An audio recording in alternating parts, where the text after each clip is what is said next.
ফরিদপুরের বেসরকারি উন্নয়ন সহযোগী সংস্থা আমরা কাজ করি একে বিশ্ব ব্যাংক এবং পল্লী কর্মসহায়ক ফাউন্ডেশনের অর্থায়নে recovery and অ্যাডভান্সমেন্টস of informal sector employment race প্রকল্পের আওতায় বিভিন্ন ট্রেডে তরুণীদের মাঝে প্রশিক্ষণ কর্মশালা চলছে।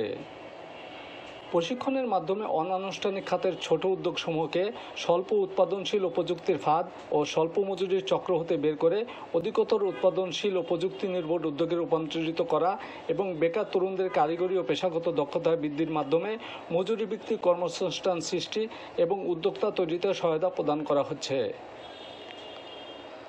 বেসরকারি উন্নয়ন সংস্থা একে ইতিমধ্যে 285 জন বেকার তরুণদের প্রশিক্ষণ সম্পন্ন করেছে। বর্তমানে 280 জন তরুণী প্রশিক্ষণ নিচ্ছেন।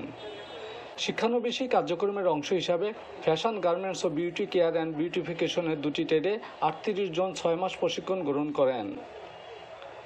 জাতীয় দক্ষতা উন্নয়ন কর্তৃপক্ষ NSD এর আওতায় নিসা স্কিল ডেভেলপমেন্ট ইনস্টিটিউট ফরিদপুরের তত্ত্বাবধানে এই প্রশিক্ষণ শেষে অংশগ্রহণকারীদের মাঝে সনদপত্র প্রদান করা হয়।